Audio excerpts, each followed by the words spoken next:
Hello friends, ഇന്ന് വന്നിരിക്കുന്നത് കുറേ നല്ല കിടിലനായിട്ടുള്ള സ്റ്റോറിങ് ടിപ്പായിട്ടാണ്. അപ്പോൾ എല്ലാവർക്കും വെൽക്കം ബാക്ക് ടു ടേസ്റ്റി കറി.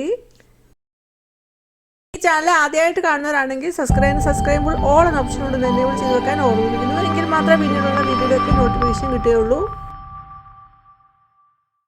ആദ്യത്തെ ടിപ്പ്, മാർക്കറ്റിൽ നിന്ന് മീനൊക്കെ മേടിച്ചുകൊണ്ട് വന്നിട്ട് ഓരോ ദിവസത്തെ കണക്കാക്കി നമ്മളൊരു ഡപ്പയിലോട്ട് എടുത്തിട്ട് ഇതുപോലെ ഇവിടെ കാണിക്കുന്ന പോലെ അടുക്കി വെക്കുക. എന്നിട്ട് അതിലോട്ട് നമുക്ക് വെള്ളം ഒഴിച്ചു കൊടുക്കാവുന്നതാണ്. അങ്ങനെ വെള്ളം ഒഴിച്ചു കൊടുത്തിട്ട് അത് അടച്ച് നമുക്ക് ഫ്രീസറിൽ സ്റ്റോർ ചെയ്ത് വെക്കാവുന്നതാണ്.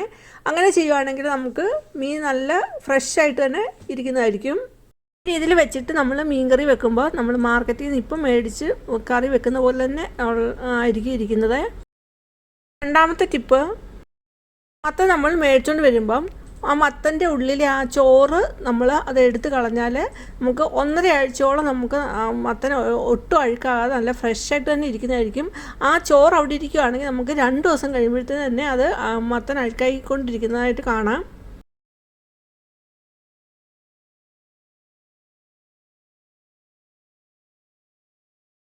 അപ്പോൾ ഇതുപോലെ ചെയ്ത് നോക്കിയിട്ട് നിങ്ങളുടെ അഭിപ്രായം പറയണേ.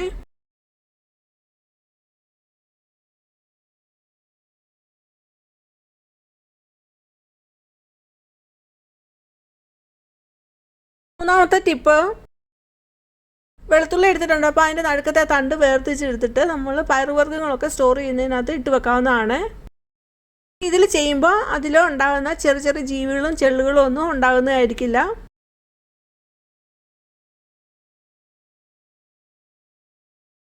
രണ്ടാമത്തെ ടിപ്പ്, അരിയൊക്കെ മേടിച്ച് സ്റ്റോർ ചെയ്യുന്ന സമയത്ത് അരിക്കകത്ത് കുറച്ച് കഴിയുമ്പോൾ ചെറിയ ചെള്ളുണ്ടായി വരുന്ന കാണാം. അപ്പോൾ അത് ഉണ്ടായി വരുന്ന തടയാനായിട്ട് നമുക്ക് കാലിയായിട്ടുള്ള കായത്തിൻ്റെ കുപ്പി നമുക്ക് ഇട്ട് വെക്കാവുന്നതാണ്. അതുപോലെ ഇതുപോലെ കായത്തിൻ്റെ കഷ്ണം അരിയിലോട്ട് ഇട്ട് വെക്കാവുന്നതാണ്. അല്ലെങ്കിൽ നമുക്ക് ഇതുപോലെ ടിഷ്യൂ പേപ്പറിൽ പൊതിഞ്ഞിട്ട് ഇട്ട് വെച്ചാലും അതിൻ്റെ സ്മെല്ലൊക്കെ കാരണം ഇങ്ങനെയുള്ള ചെറിയ ചെറിയ ജീവികളൊന്നും ഉണ്ടാകത്തില്ല.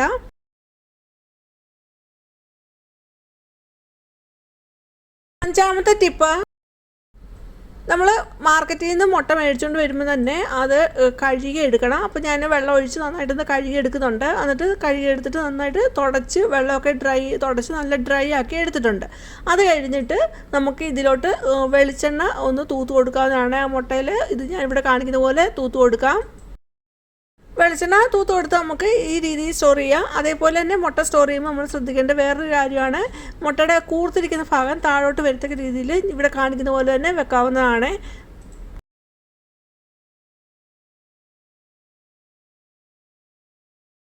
ഇതിൽ നമുക്ക് മുട്ട മാസങ്ങളോളം നമുക്ക് സ്റ്റോർ ചെയ്ത് വെക്കാവുന്നതാണ്.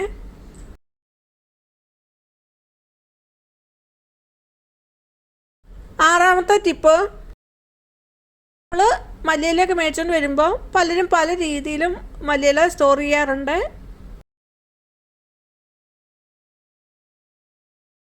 മല്ലിയിലയിൽ നിന്ന് കുറച്ച് പാട്ടെടുത്തിട്ട് അതിൻ്റെ വേരുഭാഗം ഒന്ന് കഴുകുന്നുണ്ട്. അതേപോലെ അതിന് ഉള്ള ഉണങ്ങിയ ഇലയും അഴുകിയായിട്ടുള്ള പാട്ടെല്ലാം എടുത്ത് കളയുന്നുണ്ട്. അതൊക്കെ ഇരുന്നാൽ അത് പെട്ടെന്ന് അഴുക്കായി പോകും. അതുകൊണ്ട് അങ്ങനെ അതൊക്കെ എടുത്ത് കളയുന്നു. എന്നിട്ട് ഒന്ന് നന്നായിട്ടൊന്ന് വേരുഭാഗം മാത്രം ഒന്ന് കഴുകിയെടുക്കുന്നുണ്ട്.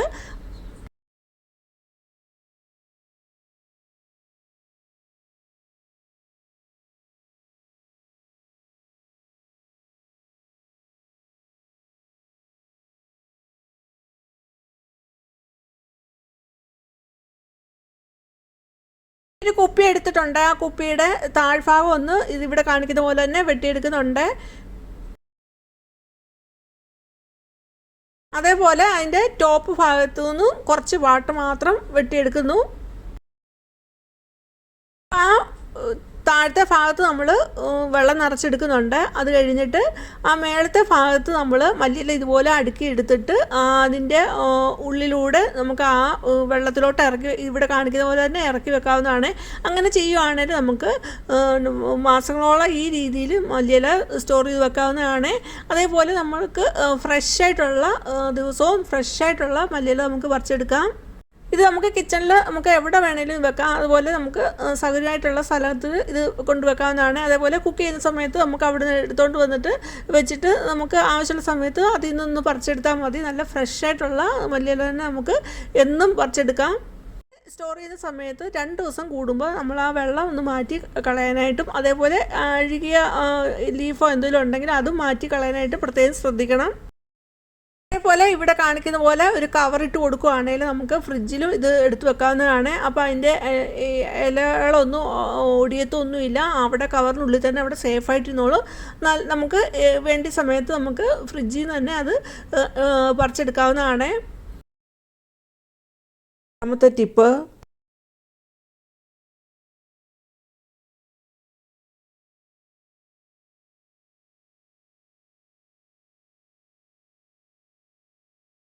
കുറച്ച് മല്ലിയില എടുത്തിട്ടുണ്ട്. അപ്പോൾ അത് ഒന്ന് കഴുകി ഉണങ്ങിയിരിക്കുന്നതാണ്. അത് കഴിഞ്ഞിട്ട് അതിൻ്റെ വേരൊന്ന് കട്ട് ചെയ്ത് കളയുന്നു. എന്നിട്ട് നമുക്ക് എന്താ ചെയ്യുന്നത് നോക്കാം. പ്ലാസ്റ്റിക് കണ്ടെയ്നർ എടുത്തിട്ടുണ്ട്. അതിനുള്ളിൽ 2 ടിഷ്യൂ പേപ്പർ ഇത് ഇവിടെ കാണിക്കുന്ന പോലെ ഇട്ട് കൊടുക്കാം. അത് കഴിഞ്ഞിട്ട് നമ്മൾ ആ കട്ട് ചെയ്ത് വെച്ച മല്ലിയില നിരത്തി ഇട്ട് കൊടുക്കാവുന്നതാണ്. അപ്പോൾ ഒത്തിരി തിക്കി അങ്ങ് നമ്മൾ വെച്ച് കൊടുക്കരുത്. അതുകൊണ്ട് ഞാൻ ലെയറായിട്ടാണ് വെക്കുന്നത്. കുറച്ചൊന്ന് നിരത്തി ഇട്ട് കൊടുത്ത് കഴിഞ്ഞിട്ട് വീണ്ടും ഒരു ടിഷ്യൂ പേപ്പർ വെച്ചിട്ട് അതിൻ്റെ പുറത്ത് ബാക്കിയുള്ള മല്ലിയിലയോടെ വെച്ച് കൊടുക്കുന്നു. എന്നിട്ട് ഏറ്റവും ടോപ്പിലും ഇവിടെ കാണിക്കുന്ന പോലെ തന്നെ ഒരു ടിഷ്യൂ പേപ്പർ കൂടെ വെച്ച് കൊടുക്കാവുന്നതാണ്. ഈ രീതിയിലാണെങ്കിൽ നമുക്ക് മാസങ്ങളോളം മല്ലിയില സ്റ്റോർ ചെയ്ത് വെക്കാവുന്നതാണ്. ഒട്ടും അഴുക്കാകത്തില്ല. അതിലുണ്ടാകുന്ന ഈർപ്പമൊക്കെ ആ ടിഷ്യൂ പേപ്പറിൽ പിടിക്കുകയും ചെയ്യും. അത് കഴിഞ്ഞിട്ട് നമുക്ക് ഇടയ്ക്കൊന്ന് ഇത് ഒത്തിരി നനവ് വന്നിട്ടുണ്ടെങ്കിൽ ആ ടിഷ്യൂ പേപ്പർ മാറ്റി കൊടുക്കുന്നത് നല്ലതായിരിക്കും. രണ്ടാമത്തെ ടിപ്പ്, കുറച്ച് മല്ലിയില എടുത്തിട്ടുണ്ട്. അത് നന്നായിട്ടൊന്ന് കഴുകിയെടുക്കുന്നുണ്ട്. അങ്ങനെ കഴുകിയെടുത്തുകൊണ്ട് വന്നിട്ട് അതിലെ ഇലയെല്ലാം അടർത്തി മാറ്റുന്നുണ്ട്. മാറ്റിയിട്ടുള്ള ആ തണ്ട് കളയേണ്ട, നമുക്ക് കറികളിലൊക്കെ ചേർക്കാവുന്നതാണ്. അപ്പോൾ നമ്മൾ അരിഞ്ഞെടുക്കുകയാണെങ്കിൽ നമ്മൾ ആ തണ്ടോടുകൂടി ആയിരിക്കുമല്ലോ നമ്മൾ അരിഞ്ഞെടുക്കുന്നത്, കറിക്കകത്തൊക്കെ ചേർക്കുന്നത്. അപ്പോൾ നമുക്ക് ഈ തണ്ട് ചെറിയ ഇതാക്കി എടുത്തിട്ട് നമുക്ക് കറികൾക്കൊക്കെ ചേർക്കാവുന്നതാണ്. അതിലോട്ട് ഒരു പാൻ വെച്ചിട്ടുണ്ട്. ഗ്യാസ് ഓണാണ്. അത് ചൂടായി വരുന്ന സമയത്ത് നമ്മൾ അടർത്തി എടുത്ത് വെച്ചേക്കുന്ന ആ ഇല ഇട്ട് കൊടുക്കുന്നുണ്ട്.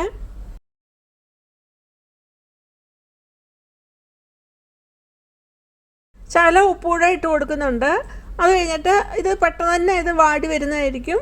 അങ്ങനെ വാടി വരുന്ന സമയത്ത് നമുക്ക് ഒരു ഗ്ലാസ് കണ്ടെയ്നറിനകത്ത് നമുക്ക് ഇട്ട് സൂക്ഷിച്ചെടുത്ത് വെക്കാവുന്നതാണ്. ഇതൊട്ടും അഴുക്കാകത്തില്ല. നമുക്ക് വേണ്ട സമയത്ത് എടുക്കാവുന്നതാണ്.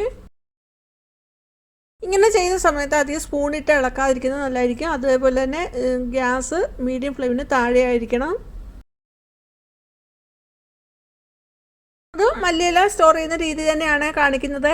അപ്പോൾ ഞാനിവിടെ ഒരു പേപ്പർ എടുത്തിട്ടുണ്ട്. സാൻഡ്വിച്ചിൻ്റെ പേപ്പറാണ് എടുത്തിരിക്കുന്നത്. അപ്പോൾ നമുക്കിടയിൽ ബട്ടർ പേപ്പർ ഉണ്ടെങ്കിൽ അതും എടുക്കാവുന്നതാണ്. അപ്പോൾ ആ സാൻഡ്വിച്ചിൻ്റെ പേപ്പർ നേരത്തെ ഉണ്ടാക്കിയ പാൻ തന്നെയാണ്. അതിലോട്ട് തന്നെ ഈ പേപ്പർ ഇട്ട് കൊടുക്കുന്നു. പേപ്പർ ഇട്ട് കൊടുത്തിട്ട് അതിലേക്ക് നമ്മൾ അടർത്തി വെച്ചേക്കുന്ന ആ മല്ലിയിലയുടെ ലീഫ് ഇട്ട് കൊടുക്കുന്നുണ്ട്. ഗ്യാസ് ആണല്ലോ മീഡിയം ഫ്ലെയിമിന് താഴെയാണ് വെച്ചിരിക്കുന്നത്. എന്നിട്ട് ഇത് ഒന്ന് വാടി വരാനായിട്ട് വെയിറ്റ് ചെയ്യണം.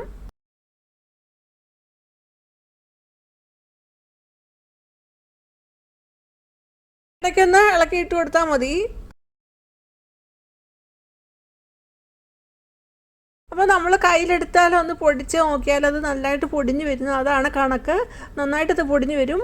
ആ പരുവാകുമ്പോൾ നമുക്ക് അത് എടുക്കാവുന്നതാണ്. എന്നിട്ട് മിക്സർ ജാറിലോട്ട് ഇട്ട് കൊടുത്തിട്ട് പൊടിച്ചെടുക്കാം. അങ്ങനെ പൊടിക്കുന്ന സമയത്ത് ശകലം ഉപ്പൂടെ ഒരു പ്രിസർവേറ്റീവായിട്ട് നമുക്ക് ആഡ് ചെയ്ത് കൊടുക്കാവുന്നതാണ്. എന്നിട്ടൊരു കണ്ടെയ്നറിനകത്ത് നമുക്ക് സ്റ്റോർ ചെയ്ത് വെക്കാം. നമ്മൾ എടുത്ത് വെക്കുമ്പോൾ ആ മല്ലിയിലയുടെ ആ ഫ്രഷ്നെസ് ഒന്നും മാറത്തില്ല. അതേപോലെ തന്നെയുള്ള സ്മെല്ലും ഫ്ലേവറും ഒക്കെ ആയിരിക്കും നമുക്ക് അനുഭവപ്പെടുന്നത്. ഒട്ടുമേ അതിൻ്റെ ആ ഫ്ലേവറും രുചിക്കും ഒന്നും ഒട്ടും വ്യത്യാസം ഉണ്ടാവില്ല. മല്ലിയില ഇങ്ങനെ 2 രീതിയിലും നമുക്ക് ഡ്രൈ ആക്കി സ്റ്റോർ ചെയ്ത് വെക്കാം. മാസങ്ങളോളം നമുക്ക് സൂക്ഷിച്ചെടുത്ത് വെക്കാവുന്നതാണ്. 9ാമത്തെ ടിപ്പ്, നമ്മൾ പുതിനയിലൊക്കെ മേടിച്ചുകൊണ്ട് വരുമ്പോൾ നമുക്ക് സ്റ്റോർ ചെയ്ത് എങ്ങനെ വെക്കാമെന്ന് നമുക്ക് നോക്കാം. അപ്പോൾ കുറച്ച് പുതിനയില എടുത്തിട്ട്, അപ്പോൾ ഞാൻ പുതിനയില എടുക്കുമ്പോൾ നല്ല ഡാർക്ക് കളറിലുള്ള നല്ല സ്ട്രോങ് ആയിട്ടുള്ള തണ്ടോടുകൂടിയുള്ള പുതിനയിലാണ് ഞാനിവിടെ നോക്കി എടുക്കുന്നത്.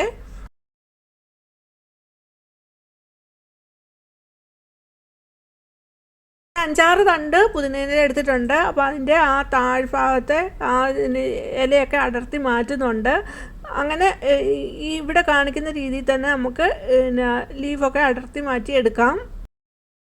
അങ്ങനെ ലീഫൊക്കെ അടർത്തി മാറ്റിയിട്ട് അതിൻ്റെ താഴ്ഭാഗം തണ്ടിൻ്റെ താഴ്ഭാഗത്തോടെ ഒന്ന് വെട്ടി കളയുന്നുണ്ട്. ലീഫൊക്കെ അടർത്തി മാറ്റിയിട്ട് നേരത്തെ മല്ലിയിലേക്ക് വെട്ടിയെടുത്ത പോലെ തന്നെ ഒരു കുപ്പി എടുത്ത് വെട്ടിയെടുത്തിട്ടുണ്ട്. എന്നിട്ട് അതിൻ്റെ താഴ്ഭാഗത്ത് നിറച്ചും വെള്ളം നിറച്ചു. അത് കഴിഞ്ഞിട്ട് ആ മുകൾ ഭാഗത്തെ ആ ക്യാപ്പിൻ്റെ ഭാഗത്ത് കൂടെ നമ്മുടെ പുതിനയില ഇട്ട് കൊടുക്കുന്നുണ്ട്. എന്നിട്ട് ആ വെള്ളത്തിലോട്ട് എടുത്ത് വെക്കുകയാണെങ്കിൽ നമുക്ക് ഈ പുതിനയില ഇങ്ങനെ വളർത്തിയെടുക്കാനും പറ്റും. നമുക്ക് നല്ല ഫ്രഷായിട്ടുള്ള പുതിനയില കിട്ടുന്നതായിരിക്കും. ഇങ്ങനെ എടുത്തു വെച്ചിട്ട് നമുക്ക് ആവശ്യമുള്ള സമയത്ത് അത് ആ പുതിനയിലയുടെ ഏറ്റവും അതിലുള്ള ആ ലീഫ് നമുക്ക് അടർത്തിയെടുക്കാവുന്നതാണ്. പുതിനയില നമ്മൾ ഇങ്ങനെ വെക്കുന്ന സമയത്തുള്ള ആ ലീഫാണെങ്കിൽ അത് ഉണങ്ങിപ്പോവാണ് ചെയ്യുന്നത്. അതുകൊണ്ട് നമുക്ക് ആവശ്യമുള്ള സമയത്ത് അത് ഇവിടെ കാണിക്കുന്ന പോലെ എടുത്താൽ നമുക്ക് ഉപയോഗിക്കാവുന്നതാണ്. അപ്പോൾ ഇതേപോലെ എടുത്തു വെച്ച പുതിനയിലയാണ് ഇവിടെ കാണിക്കുന്നത്. അപ്പോൾ അത് വെച്ചിട്ട് ഒരാഴ്ചയായി. അപ്പോൾ അതിലുണ്ടായിരുന്ന ആ ലീഫ് ഉണങ്ങിയതായിട്ട് കാണാം. നമുക്ക് അതെടുത്ത് മാറ്റി കളയണം. അതേപോലെ നമ്മൾ 2 ദിവസം കൂടുമ്പോൾ ഇതിലെ വെള്ളം മാറ്റി കൊടുക്കുകയും വേണം. അതുപോലെ ആ വെള്ളത്തിലോട്ട് ഇറങ്ങിയിരിക്കുന്ന തണ്ടയിൽ പുതിയ വേര് പൊട്ടി വരുന്നതായിട്ടും കാണാവുന്നതാണ്. ഇതിൽ നിങ്ങൾക്ക് കാണാം പുതിയ മുള പൊട്ടി വരുന്നത്, പഴയ ലീഫ് അതിലുണ്ടായിരുന്നത് കരിഞ്ഞു പോയിരിക്കുന്നതായിട്ടും കാണാവുന്നതാണ്. അപ്പോൾ ആ കരിഞ്ഞു പോകുന്ന ലീഫാണ് നമുക്ക് അത് അടർത്തി മാറ്റണം. അതുപോലെ 2 ദിവസം കൂടുമ്പോൾ വെള്ളവും മാറ്റി കൊടുക്കാൻ പ്രത്യേകം ശ്രദ്ധിക്കണം.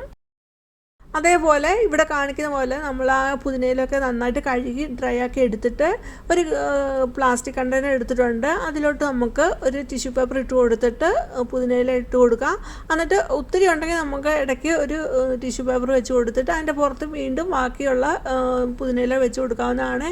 എന്നിട്ട് ടോപ്പിലും ഒരു ടിഷ്യൂ പേപ്പർ ഇട്ട് കൊടുക്കാവുന്നതാണ്. എന്നിട്ട് നമുക്ക് അടച്ച് നമുക്ക് ഫ്രിഡ്ജിൽ സ്റ്റോർ ചെയ്ത് വെക്കാം. ഇങ്ങനെ വെക്കുകയാണെങ്കിൽ നമുക്ക് ഒരു മാസത്തെ പിന്നെ വേറെ ഒന്നും നമുക്ക് പുതിയതായിട്ട് പുതിനയില ഒന്നും മേടിക്കേണ്ടി വരത്തില്ല. അപ്പോൾ ഇന്നത്തെ ടിപ്സ് എല്ലാം എല്ലാവർക്കും യൂസ്ഫുൾ ആണെന്ന് കരുതുന്നു. യൂസ്ഫുൾ ആണെങ്കിൽ ലൈക്ക് തരിക. അതേപോലെ നിങ്ങളുടെ ഫാമിലിക്കും ഫ്രണ്ട്സിനും ഒന്ന് ഷെയർ ചെയ്ത് കൊടുക്കുക. ആദ്യമായിട്ട് കാണുന്ന ഒരു സബ്സ്ക്രൈബ് ഓൾ എന്ന ഓപ്ഷൻ ഉണ്ടെന്ന് തന്നെ വിളിച്ച് വെക്കുക. എങ്കിലേ പിന്നീടുള്ള വീഡിയോയുടെയൊക്കെ നോട്ടിഫിക്കേഷൻ കിട്ടുകയുള്ളൂ. അതുപോലെ നിങ്ങളുടെ വിലയേറിയ കമൻറ്റ് രേഖപ്പെടുത്താൻ മറന്നു പോകരുത്. ഇനി വേറൊരു വീഡിയോ ആയിട്ട് വരുന്നതിനും വരെയും ബൈ. Thanks for watching.